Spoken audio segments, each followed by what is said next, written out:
પુણ્યોદય જ્યારે ઉદયમાં આવે છે ત્યારે માટીના ઘડા પણ સોનાના થઈ જાય છે, પરંતુ જ્યારે પાપનો ઉદય થાય છે ત્યારે ભવભ્રમણની એક મુસાફરી નિશ્ચિંત થઈ જાય છે.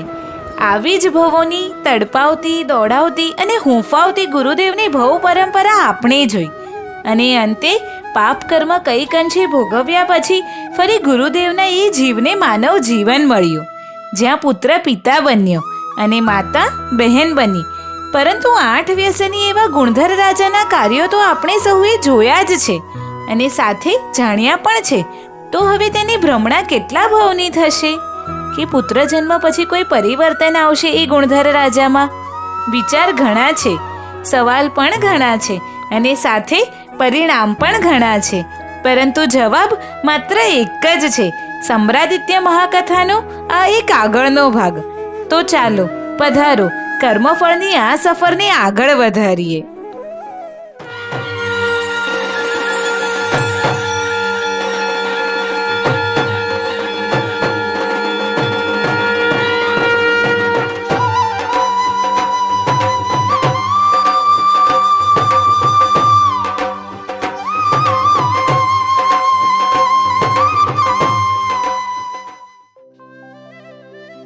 વળી પાછા અમે રાજમહેલના નિવાસી બન્યા. જે પુત્ર હતો તે પિતા બન્યો, જે મારી માતા હતી તે મારી બહેન બની. જન્મ બદલાય છે તેની સાથે સંબંધો પણ બદલાય છે, જન્મ બદલાય છે એની સાથે ભાવ પણ બદલાય છે. અમારો શિકાર કરી અમને વિંધી નાખનાર રાજા અમને ખોળામાં લઈને આલિંગન આપે છે, વહાલ વરસાવે છે, અમને વિવિધ કળાઓ શીખવે છે, અમને ભરપૂર સુખ સાધનો આપે છે.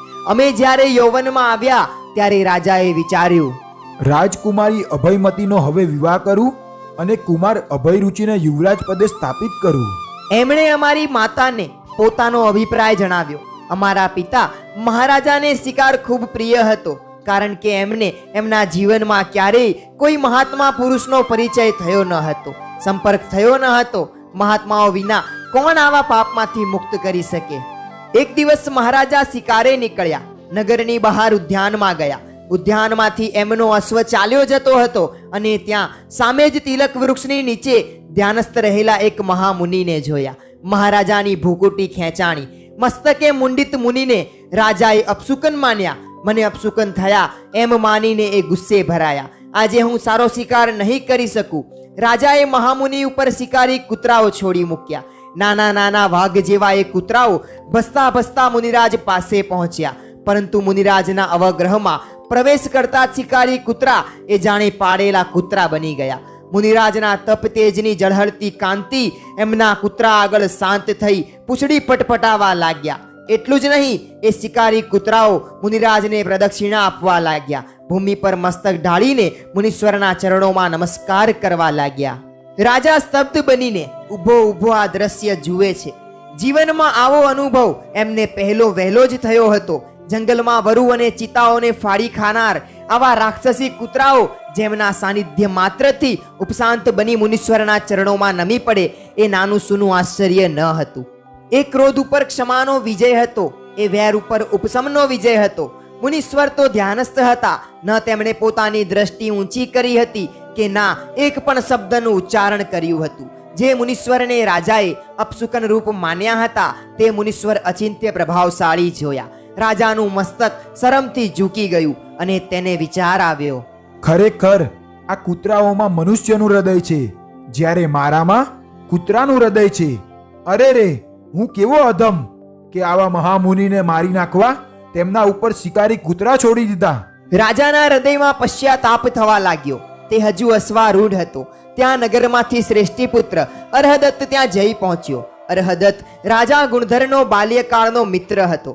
રાજા વૈદિક પરંપરાના હિંસા પ્રદાન ધર્મને માનતો હતો અને અર્હદત્ત જૈન પરંપરાના અહિંસા પ્રદાન ધર્મને માનતો હતો. અર્હદત્ત ત્યાં મુનિવરોને વંદન કરવા ગયો હતો. એણે ત્યાં રાજાને અશ્વ પર જોયો. શિકારી કૂતરાઓને મુનીશ્વરની સામે શાંત મુદ્રામાં બેઠેલા જોયા. તેને ઘણું આશ્ચર્ય થયું. અલબત્ત તે જાણતો હતો કે રાજા ગુણધર ધર્મ વિમુખ છે, શિકાર, જુગાર વગેરે વ્યસનોમાં આસક્ત છે. તેણે જરૂર મુનીશ્વરને કષ્ટ આપવાનો પ્રયત્ન કર્યો હશે. અર્હદત્તે રાજાને પ્રણામ કરીને પૂછ્યું, હે દેવ, આ બધું શું છે? શ્વાન સરખા પુરુષને જે ઉચિત હોય તે. આપ તો સિંહ પુરુષ છો મહારાજ. ઘોડા ઉપરથી નીચે ઉતરો અને આ સુદત્ત મુનીશ્વરને નમસ્કાર કરો. રાજા ઘોડા પરથી નીચે ઉતર્યો. મુનીશ્વરને નમસ્કાર કરીને તે શ્રેષ્ઠી પુત્ર પાસે ઊભો. હે રાજન, આ મુનીશ્વરનો તમને પરિચય આપું. કલિંગના મહારાજા અમરદત્તનું પુણ્ય નામ આપે સાંભળ્યું હશે. તેમના પછી તેમના સુપુત્ર સુદત્ત કુમાર રાજ સિંહાસને બેઠા. ત્યારે તેઓએ યુવાન કાળમાં નવો પ્રવેશ કર્યો હતો. એક દિવસ કોટવાળે એક ચોરને પકડી તેમની પાસે ઉપસ્થિત કર્યો અને કોટવાળે નિવેદન કર્યું, મહારાજા, આ ચોર છે, હત્યારો છે. તેણે ગત રાત્રિમાં ચોરી કરવા એક ઘરમાં પ્રવેશ કર્યો, ઘરના વડીલની હત્યા કરી નાખી અને ઘરમાંથી સંપત્તિનું પોટલું લઈને જેવો તે બહાર નીકળ્યો, અમે તેને પકડી લીધો. હવે આપને જે શિક્ષા કરવી હોય તે કરો અને જે યોગ્ય દંડ લાગે તે આપો. મહારાજા સુદત્તે એ વખતે દંડ નીતિના જ્ઞાતા રાજપુરુષોને બોલાવીને ચોરોનો અપરાધ જણાવીને એને કેવી શિક્ષા કરવી જોઈએ તે પૂછ્યું. હે દેવ, આ પુરુષે એક માનવ હત્યા કરી છે અને પરદ્રવ્યની ચોરી કરી છે. બે મોટા અપરાધ કર્યા છે. એટલે આ દુષ્ટને નગરના ચોકમાં ઊભો કરી પ્રજાને આના અપરાધ જણાવવા જોઈએ. પછી તેની આંખો બહાર ખેંચી કાઢવી જોઈએ. તેના નાક કાન કાપી નાખવા જોઈએ. હાથ પગ કાપી નાખવા જોઈએ અને એ રીતે એને રીબાવીને મારી નાખવો જોઈએ. પછી ત્યાં જાહેર કરવું જોઈએ કે જે કોઈ મનુષ્ય માનવ હત્યા કરશે અને પરદ્રવ્યની ચોરી કરશે તેના આવા હાલ થશે. માટે કોઈએ હિંસા અને ચોરી ના કરવા. મહારાજા, અમારા શાસ્ત્રોમાં આવું દંડ વિધાન છે. માટે હવે આપને જેમ યોગ્ય લાગે તેમ કરવું જોઈએ. મહારાજા સુદત્ત ગંભીર વિચારમાં ડૂબી ગયા. અરે, રાજા બનીને આવા કામ કરવાના? ચોરે માનવ હત્યા કરી એની સજા રૂપે મારે માનવ હત્યા કરાવવાની? આવા પાપ કરવાના? ના ના, હું આમાં અનુમતિ ના આપી શકું. મારું મન ના પાડે છે. અને જો રાજા તરીકે મારે આવું બધું કરવું અનિવાર્ય હોય તો મારે રાજ સિંહાસન જોઈતું નથી. રાજ વૈભવ મારે જોઈતા નથી. મહારાજા સુદત્તે પોતાના ભાણેજ આનંદને કલિંગનું રાજ્ય સોંપી દીધું અને તેઓએ સાધુ ધર્મ અંગીકાર કરી લીધો. આ એ જ સુદત્ત મુનીશ્વર છે. તેમના આત્મામાં અહિંસાનો ભાવ પ્રતિષ્ઠિત થઈ ગયો છે. દયા અને કરુણાનું ઉત્કૃષ્ટ પરિણામ આત્મસાત થઈ ગયું છે. એટલે જે કોઈ જીવાત્મા, મનુષ્ય યા પશુ પક્ષી એમના અવગ્રહમાં પ્રવેશ કરે છે તેનો વેરભાવ, દ્વેષભાવ દૂર થઈ જાય છે. સુદત્ત મુનીશ્વરનો પરિચય પામી રાજા મુનીશ્વર પાસે ગયો. તેણે ભાવપૂર્વક મુનિરાજને વંદના કરી. અર્હદત્તે પણ વંદના કરી અને મુનીશ્વરે ધ્યાન પૂર્ણ કરી બંનેને ધર્મલાભનો આશીર્વાદ આપ્યો અને વિશુદ્ધ ભૂમિ ભાગ ઉપર બેસવા સંકેત કર્યો. રાજા શરમથી માથું નીચું કરીને બેઠો. તેના હૃદયમાં પશ્ચાતાપની આગ સળગી રહી હતી અને તે વિચારવા લાગ્યો, હું તો આ ઋષિનો ઘાત કરનાર છું. આનું પ્રાયશ્ચિત મસ્તક છેદ સિવાય બીજું હોઈ ના શકે. મેં કેવું ઘોર પાપ કર્યું. મેં મારા આત્માને ઘોર કલંક લગાડ્યું છે. હવે એક ક્ષણ પણ વધુ જીવવા હું સમર્થ નથી. આ મુનીશ્વરની સામે બેસવા પણ હું લાયક નથી. હમણાં જ અહીં જ તલવારથી મસ્તક. રાજન, આવા વિચાર ના કરો.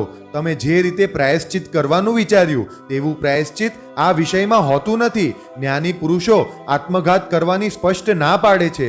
કારણ કે જેવી રીતે બીજા આત્માઓને પીડા પહોંચાડવાની નથી તેવી રીતે પોતાના આત્માને પણ પીડા આપવાની નથી. બંનેની પીડા વર્જવાની. જે અકાર્ય કરવાથી તું તારી જાતને દૂષિત માને છે, અપરાધી માને છે, એ દોષને, એ અપરાધને દૂર કરવાનો માર્ગ આત્મઘાત નથી. એ માટે તો તારે જીન વચનના અનુસારે અનુષ્ઠાન કરવું જોઈએ. એ અનુષ્ઠાન જલથી તારો દોષ ધોવાશે. તે કરેલો મસ્તક છેદ કરવાનો વિચાર ભવ પરંપરા વધારનાર છે. એટલે એ વિચારને અમલમાં મુકાય જ નહીં. માટે એ વિચાર ત્યજી દે. પરંતુ ભગવંત, મારા મનના વિચારો આપે કેવી રીતે જાણી લીધા? રાજન, મનઃપર્યવ નામના જ્ઞાનથી મેં તારા મનના વિચારો જાણ્યા છે. એ જાણીને તને કહું છું કે તું આત્મઘાત કરવાનો વિચાર છોડી દે. તો શું ભગવંત, મેં કરેલા ઘોર પાપનો ભાર હું વહન કરી શકું એમ નથી. મહાનુભાવ, ત્રિલોક બંધુ તીર્થંકર પરમાત્માના શાસનનો સ્વીકાર કર. રાજાની આંખો આંસુથી છલકાઈ ગઈ. તે મુનીશ્વરના ચરણોમાં પડીને બોલ્યો, ભગવંત, આપ અંતર્યામી છો. મારા પાપનો નાશ કરનારું પ્રાયશ્ચિત મને કહો કે જે તીર્થંકર પરમાત્માએ કહેલું હોય. રાજન, એ પ્રાયશ્ચિત તને પછી આપું છું. એ પહેલા તારી એક ધારણાનું સમાધાન કરવું આવશ્યક છે. તે કરું છું. તે વિચાર્યું હતું કે આ સાધુ અપશુકન કરનારા છે, માટે તેને મારું. તે એક સાધુને મને અપશુકન રૂપ શા માટે માન્યો? કારણ કે તું જાણે છે આ સાધુ સ્નાન નથી કરતા, માથે વાળ નથી રાખતા, વૈદિક પરંપરાથી જુદો સાધુ વેશ ધારણ કરે છે અને ભિક્ષા માંગીને પેટ ભરે છે. બરાબર ને? પ્રભુ, આપે મારા મનની એક એક વાત જાણી છે, તે યથાર્થ છે.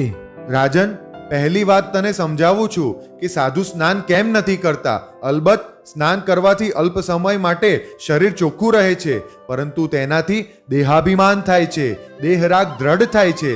સાધુનો સ્વચ્છ દેહ જોઈને સ્ત્રીઓ આકર્ષિત થાય છે, ઇન્દ્રિયો ઉત્તેજિત થાય છે અને પાણીમાં રહેલા જીવો નાશ પામે છે. રાજન, જેમ અંગારાને દૂધથી ધોવામાં આવે છતાં એ શ્વેત થતો નથી, તેમ અશુચિમય દેહ પાણીથી પવિત્ર થતો જ નથી. માટે સાધુ પુરુષો માટે સ્નાનનું કોઈ મહત્વ નથી. તે સાધુ પુરુષો સદૈવ પવિત્ર હોય છે કે જેઓ પોતાના મહાવ્રતોને અખંડ પાળે છે, પોતાના નિયમોનું દ્રઢતાથી પાલન કરે છે, પોતાની ઇન્દ્રિયોને સંયમમાં રાખે છે, ઇન્દ્રિયોનું દમન કરતા રહે છે, ક્રોધાદિ કષાયો પર વિજય પામ્યા છે અને જ્ઞાન ધ્યાનમાં તલ્લીન રહે છે. રાજન, તારા મનનું સમાધાન થયું હશે કે સાધુઓ કેમ સ્નાન નથી કરતા. આપે બરાબર સમજાવ્યું. મારા મનનું આ વિષયમાં સમાધાન થયું. મહાનુભાવ, હવે બીજી વાતનું સમાધાન કરું છું. સાધુઓ શા માટે કેશ લૂંચન કરાવે છે?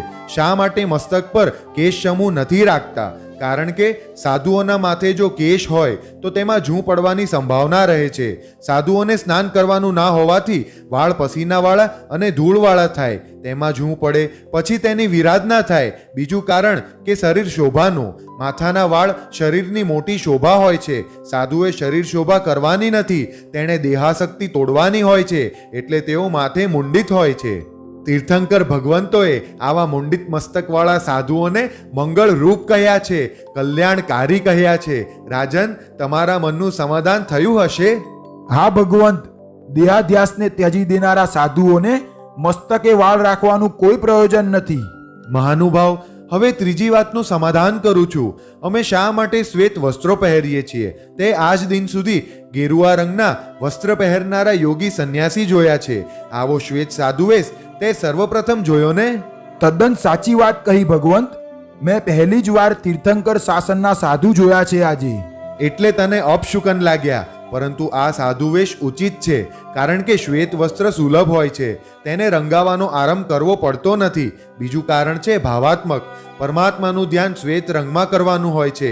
શ્વેત વસ્ત્ર પરથી મન પર શ્વેત રંગનો સંસ્કાર પડે છે, તે સંસ્કાર ધ્યાનમાં ઉપયોગી બને છે. શ્વેત સાધુવેશના કારણે રંગજન્ય રાગદ્વેષ થતા નથી. શ્વેત રંગ ચિત્તને શાંત ઉપશાંત રાખે છે. રાજન, શ્વેત સાધુવેશના વિષયમાં તારા મનનું સમાધાન થયું હશે. થયું સમાધાન. ભગવંત, કદાચ શ્વેત વસ્ત્રો ના પણ હોય, સાધુ નગ્ન રહે તો પણ એને શું? જો સાધુ શારીરિક કષ્ટો સમભાવે સહન કરવાની શક્તિ ધરાવતો હોય, લજ્જા પરિશહ પર વિજય મેળવેલો હોય, તો એ જંગલોમાં નગ્ન અવસ્થામાં રહી શકે છે. હવે તારી છેલ્લી વાતનું સમાધાન કરી દઉં. સાધુઓ ભિક્ષાવૃત્તિથી કેમ જીવે છે? કારણ કે તેઓ પૃથ્વી, પાણી, અગ્નિ વગેરેના આરંભ સમારંભના ત્યાગી હોય છે. ભોજન બનાવવા આરંભ સમારંભ કરવો જ પડે, માટે ભિક્ષાવૃત્તિથી સાધુઓ જીવે છે. જો જાતે ભોજન બનાવવાનું હોય તો સાધુઓએ ધાન્ય વગેરેનો સંગ્રહ કરવો પડે.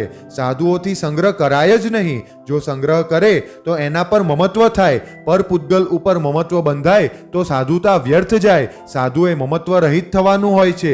ભિક્ષાવૃત્તિ હોવાથી સાધુઓ જ્ઞાન ધ્યાનમાં લીન રહી શકે છે, ભોજન વિષયક રાગ દ્વેષથી મુક્ત રહી શકે છે. આવા ભિક્ષાવૃત્તિથી જીવનારા સાધુઓના ચરણે દેવો પણ નમે છે. તેવા સાધુઓ અપશુકન રૂપ કેવી રીતે ગણાય? ન જ ગણાય ભગવંત. આપે મારા મનની એક એક ગ્રંથિ છેદી નાખી, મને સાચી સમજણનો પ્રકાશ આપ્યો, ઘોર અજ્ઞાનતાના અંધકારમાંથી બહાર કાઢ્યો. પ્રભુ, આપના અનુત્તર જ્ઞાન પ્રકાશને મારા લાખ લાખ વંદન છે. ભગવંત, હવે મારી એક વિનંતી છે. મારા બહુ મોટા અપરાધની મને ક્ષમા કરો. આપના જેવા વિતરાગ સદસ, સર્વજ્ઞ સદસ મહામુનીશ્વર ઉપર મેં શિકારી કૂતરા છોડી દીધા. આપનું મોત ઈચ્છ્યું, ઘોર પાપ કર્યું છે મેં. રાજા ગુણધર ધ્રુસકે ને ધ્રુસકે રડી પડ્યો. મુનીશ્વરે એના મસ્તકે હાથ મૂકીને કહ્યું, હે દેવાનું પ્રિય, ઊભો થા, જરાય મૂંઝાઈશ નહીં. શરમ દૂર કર. મુનિઓ ક્ષમાશીલ જ હોય છે. મેં સર્વ જીવોને ક્ષમા આપેલી છે, તને વિશેષ રૂપે ક્ષમા આપું છું. ભગવંત, શું હું પાપી ક્ષમાને પાત્ર છું? નથી ક્ષમાને પાત્ર. પ્રભુ, આપ મને ધિક્કારો, આપ મારો તિરસ્કાર કરો, મારા પર પાદ પ્રહાર કરો. મારા દેવ, તો જ મને શાંતિ મળશે. એટલું જ નહીં, આખા નગરમાં જાહેર કરો કે તમારો આ રાજા મહાપાપી છે, એણે ઋષિ હત્યાનું પાપ કર્યું છે. કહો પ્રજાજનોને, તેઓ મને પથ્થર મારે, મારા પર થૂકે. બસ બસ રાજન, આક્રંદ ના કરો, શોક ના કરો. પાપનું સાચું પ્રાયશ્ચિત તમને કરાવીશ, તમારા આત્માને નિર્મળ બનાવીશ. મુનીશ્વર રાજાના માથે પંપાળતો હાથ પસરાવતા રહ્યા. રાજન, અમારે તો ગમે તેવા અપરાધી પર ક્ષમા જ કરવાની છે. કોઈ પણ કારણ વિના કોઈ અજ્ઞાની જીવ અમને આક્રોશ કરે, અમારું અપમાન કરે, ત્યારે અમે વિચારીએ કે આ ભલો માણસ છે, એ માત્ર મારું અપમાન કરે છે, મને મારતો નથી. કોઈ અજ્ઞાની મનુષ્ય અમને મારતો હોય, તાડન કરતો હોય, ત્યારે અમે ચિંતન કરીએ કે ખરેખર આ માણસ સારો છે, આટલો ક્રોધે ભરાણો છે, છતાં માત્ર મને મારે છે, મારી નાખતો નથી, પ્રાણ લેતો નથી. કદાચ કોઈ અજ્ઞાની મનુષ્ય મારી નાખતો હોય, પ્રાણ લઈ લેતો હોય, ત્યારે અમે આ પ્રમાણે ભાવના ભાવીએ કે આ માણસ સારો છે, જે આટલો બધો ક્રોધી હોવા છતાં મને મારા સંયમ ધર્મથી ભ્રષ્ટ નથી કરતો. આ તો મારા પોતાના પૂર્વજન્મના કર્મ ઉદયમાં આવ્યા છે. આ માણસ તો માત્ર નિમિત્ત બને છે મારા મૃત્યુમાં. આવી સુંદર ભાવનાઓ ભાવીને અમે અમારા હૃદયમાં ક્ષમા કલ્પવેલીને નવપલ્લવિત રાખીએ છીએ. રાજા ગુણધરનું ચિત્ત પ્રસન્ન થયું અને તેને વિચાર આવ્યો. આ મુનીશ્વર બધું જ જાણે છે, તો એમને હું પૂછું, મારા પિતાજી અને મારી દાદીમાં અત્યારે કઈ ગતિમાં હશે? તેઓ જાણતા જ હશે. રાજાના મનમાં પિતા પ્રત્યે અને દાદી પ્રત્યે અગાધ પ્રેમ હતો ને, તેણે સુદત્ત મુનીશ્વરને પૂછ્યું અને મુનીશ્વરે તેને મારા એટલે કે સુરેન્દ્રદત્ત રાજાના ભવમાં અને માતા યશોધરાના ભવમાં કરેલી એ લોટના કુકડાની હત્યા અને લોટને માંસ માનીને કરેલું ભક્ષણ ત્યાંથી શરૂ કરીને વર્તમાનમાં અમે બે રાજાના પુત્ર પુત્રી છીએ ત્યાં સુધીની અમારી ઘોર યાતનામય ભવ પરંપરા કહી સંભળાવી. સાંભળીને રાજાનું હૈયું ફફડી ઉઠ્યું અને તે બોલી ઉઠ્યો. ભગવંત, આ સંસાર કેવો જુગુપ્સનીય છે! જીવો ઉપર મોહનું કેવું આધિપત્ય છે!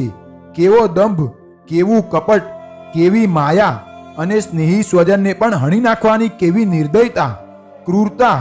ભગવંત, જો લોટના બનાવેલા કૃત્રિમ કુકડાના દેવી પૂજાના નિમિત્તે કરેલું વધનું આવું દારૂણ દુઃખદાયી પરિણામ આવે છે, તો પછી હે મહાત્મન, મેં તો કોઈ પ્રયોજન વિના કૃત્રિમ નહીં પણ ચેતનવંતા હજારો જીવોનો સંહાર કર્યો છે. મારું શું થશે? મારે કેટલા જન્મો આ ભીષણ સંસારમાં ભટકવું પડશે, કેવા કેવા નારકીય દુઃખો સહવા પડશે. અવશ્ય મારે તો અહીંથી સીધા જ નરકમાં જવું પડશે, એ સિવાય બીજી કોઈ મારી ગતિ નથી. દિનતા, વિવશતા અને ભયભીતતાનું એક ઉદાસી ભર્યું વાદળ આવી ગયું. રાજાના હૃદય ઉપર આવી ગયું. તેણે મોટો નિશ્વાસ નાખ્યો. બે હાથની હથેળીઓમાં પોતાનું મસ્તક દાબીને ધૂણાવવા માંડ્યો અને મુનીશ્વરે શાંત શીતલ વાણીમાં કહ્યું, મહાનુભાવ, કરેલા પાપોનો, મન વચન કાયાથી કરેલા પાપોનો નાશ કરી આત્માને દુર્ગતિમાં જતો બચાવવાનો માર્ગ છે. હજુ બધું બગડી ગયું નથી. બધું બગડી જાય એ પૂર્વે તને જાગૃત થવાનો અવસર મળી ગયો છે. બગડેલી બાજી સુધારી આપીશ રાજન, તું સ્વસ્થ બન. ભગવંત, ખરેખર આપ કરુણાના સાગર છો. મારા જેવા નીચ, અધમ, અપરાધી ઉપર પણ આપનું કેવું અપૂર્વ વાત્સલ્ય છે. આપના દર્શન પામી હું ધન્ય થયો છું. આપ જ મને દુર્ગતિના ઊંડા કૂવામાં પડતો બચાવનારા છો. આપ જ મારી જીવન નૈયાને કિનારે પહોંચાડનારા છો. કૃપા કરીને પાપોથી મુક્ત બનવાનો માર્ગ બતાવો. આપ જે કહેશો તે કરવા માટે હું તત્પર છું. મન વચન કાયાથી હું આપને સમર્પિત છું. રાજન, મન વચન કાયાથી તું તારી શ્રદ્ધા જીન ધર્મમાં સ્થાપિત કર. જીન વચનોને આત્મસાત કર. તે કરેલા પાપોને સંભાળીને એ પાપોનો ઘોર પશ્ચાતાપ કર કે જે તું અત્યારે કરી જ રહ્યો છે. રત્ન જેવા ચિત્ત ઉપર લાગેલા પાપ વિચારોના મેલને જીન વચનમાં પાણીથી વારંવાર ધોઈને સ્વચ્છ કર, શુદ્ધ કર. તે પછી સર્વ પાપોના ત્યાગરૂપ ચારિત્ર ધર્મનો સ્વીકાર કર. ગૃહવ્યાસ્તજી, અણગાર બન, શ્રમણ બન, સાધુ બન. સંસારના સર્વ જીવોને મિત્ર માન. સર્વ જીવો મારા મિત્ર છે. કોઈનાય પ્રત્યે મારા મનમાં શત્રુતા નથી. તારા કરતા વધારે ગુણોવાળા મનુષ્યો પ્રત્યે પ્રમોદ ભાવના ભાવ. તેમના ગુણોની અનુમોદના કર. દિન દુઃખી જીવો પ્રત્યે કરુણા ભાવના ભાવવી. સર્વે દુઃખી જીવોના દુઃખો દૂર થઈ જાઓ. સર્વે જીવો સુખી થાઓ. અવિનિત અને પાપી જીવો પ્રત્યે ઉપેક્ષા ભાવ રાખવો.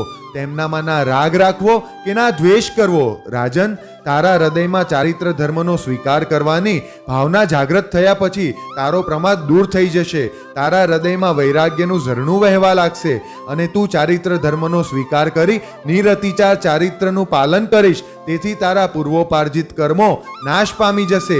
નવા પાપ કર્મ બંધાશે નહીં. પરિણામે તારો આત્મા સર્વ કર્મોનો ક્ષય કરી પરમ સુખમય મુક્તિને તું પ્રાપ્ત કરી શકીશ. ભગવાન, મારા પિતાજીએ અને દાદીમાએ માત્ર એક બે પાપોનું આવું દીર્ઘકાલીન અને અત્યંત દુઃખમય ફળ ભોગવ્યું. ત્યારે મેં તો એક બે નહીં, 100-200 નહીં, હજારો પાપો કર્યા છે.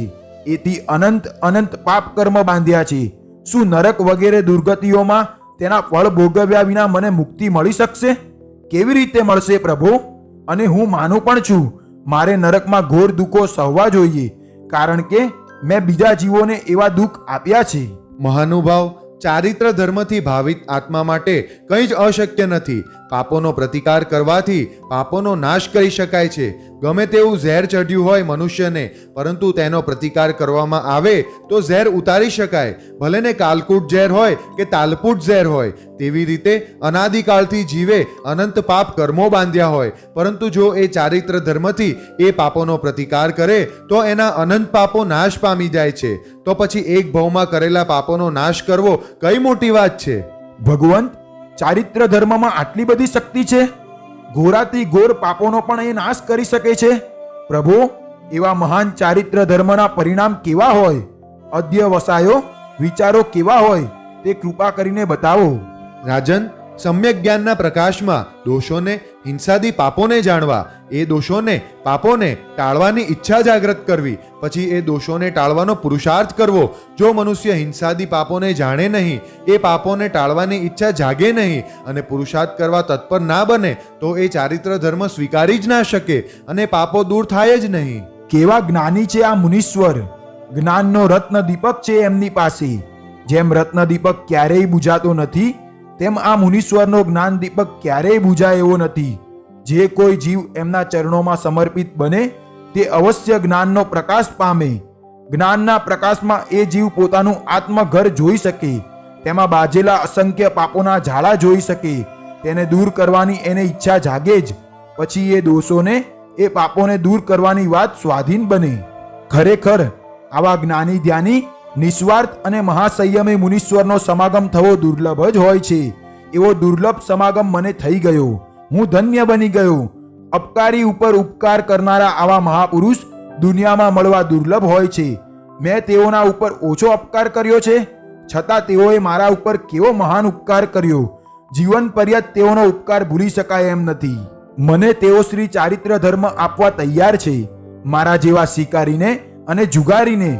શું ચારિત્ર ધર્મ માટે હું યોગ્ય છું ખરો? તેઓએ મારી કઈ યોગ્યતા જોઈ હશે? તેઓ મનઃપર્યોજ્ઞાની મહાપુરુષ છે.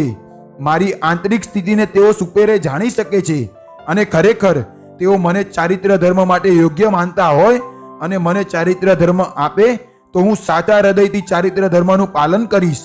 મારે મારા સર્વ પાપોનો નાશ કરવો જ છે. રાજા પ્રશ્ન પૂછે એ પૂર્વે જ મુનીશ્વરે તેને કહ્યું, તારી યોગ્યતાનો વિચાર તું ન કરી શકે, હું કરી શકું. ચારિત્ર ધર્મ સ્વીકારવા તું યોગ્ય છે જ. તારા હૃદયમાં મારે મારા સર્વ પાપોનો નાશ કરવો જ છે, આ ઉત્કટ ભાવના રમે છે. એ જ તારી યોગ્યતા સિદ્ધ કરે છે. રાજન, ચારિત્ર ધર્મની યોગ્યતા ભૂતકાળની અપેક્ષાએ નથી વિચારાતી. મનુષ્ય ગઈકાલે કેવો હતો, ગત ઘટિકા સુધી કેવો હતો એ નથી વિચારાતું, પરંતુ એ પોતાનું ભવિષ્ય કેવું જીવવા ઈચ્છે છે એના આધારે એની યોગ્યતા નક્કી થાય છે.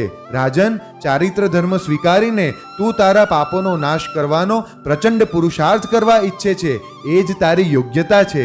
રાજા હર્ષિત થયો, આશ્વસ્ત થયો.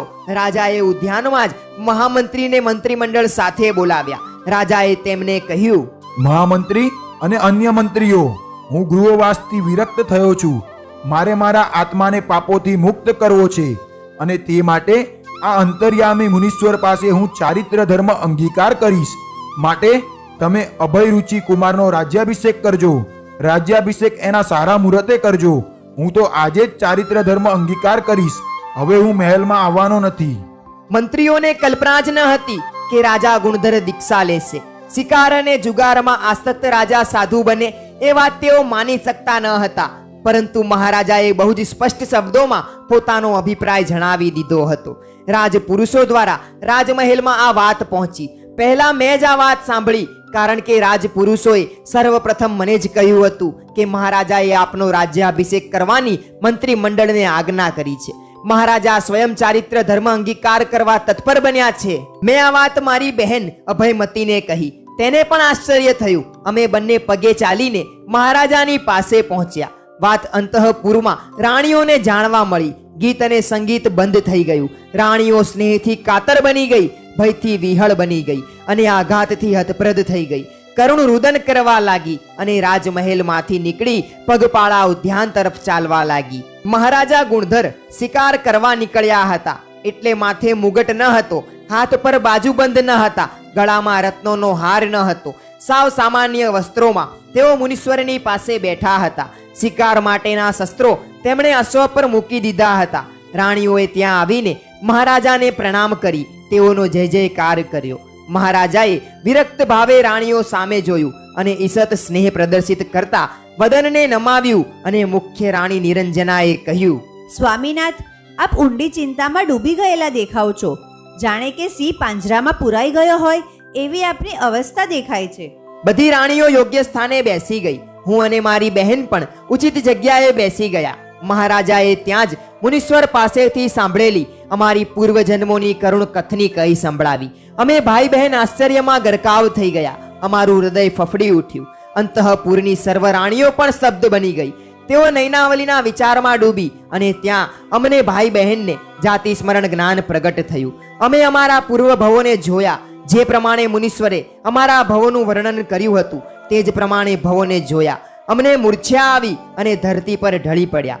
અમને ઢળી પડેલા જોઈ અમારી માતા અને અન્ય રાણીઓ કકડી ઉઠી. અરે, આ વળી શું બની ગયું? અમારી માતા પણ મૂર્છિત થઈ ગઈ. રાણીઓએ હૈયાફાટ રુદન કરવા માંડ્યું. દાસીઓએ અમારા પર પવન નાખવા માંડ્યો. થોડી વાર પછી અમારી મૂર્છા દૂર થઈ. અમે જાગૃત થયા. અમારી માતાની મૂર્છા પણ દૂર થઈ. અમે માતાને આશ્વાસન આપ્યું અને પિતાજીને વિનંતી કરી, પિતાજી, અમારી દુઃખપૂર્ણ ભવ પરંપરાની યાતનાભરી વાતો સાંભળીને અમારા હૃદયમાં પણ તીવ્ર વૈરાગ્ય પ્રગટ્યો છે. અમને ચારિત્ર ધર્મ સ્વીકારવાની અનુમતિ આપો. આપણે સાથે જ ચારિત્ર ધર્મ સ્વીકારીશું. હે સ્વામીનાથ, આપની સાથે અમે સહુ પણ ચારિત્ર ધર્મ સ્વીકારીશું. મહારાણી, તમે ઉચિત નિર્ણય કર્યો છે. ત્યાર પછી મહારાજાએ મહામંત્રીને બોલાવીને કહ્યું, નગરમાં 8 દિવસનો પરમાત્મા ભક્તિ મહોત્સવ કરાવો અને મારા ભાણેજ વિજયવર્માને બોલાવી તેનો રાજ્યાભિષેક કરો. અમે સૌ સાથે આ સુદત મુનીશ્વરના ચરણોમાં આજે જ ચારિત્ર ધર્મ સ્વીકારીશું. કુમાર, અમે સૌએ એ દિવસે ચારિત્ર ધર્મ સ્વીકાર્યો. અમારી સાથે નગરના પણ અનેક સ્ત્રી પુરુષોએ ગૃહત્યાગ કરીને ચારિત્ર ધર્મ સ્વીકાર્યો. એ પછી મારા મનમાં અચાનક એક વિચાર આવ્યો. મેં ગુરુદેવને વિનંતી કરી, ભગવંત, હવે એક કૃપા કરો, આ નૈનાવલીને ધર્મોપદેશ આપો. આપના પ્રભાવથી તે પણ જીન કથિત ધર્મ પામે અને એના સર્વ દુઃખો નાશ પામે.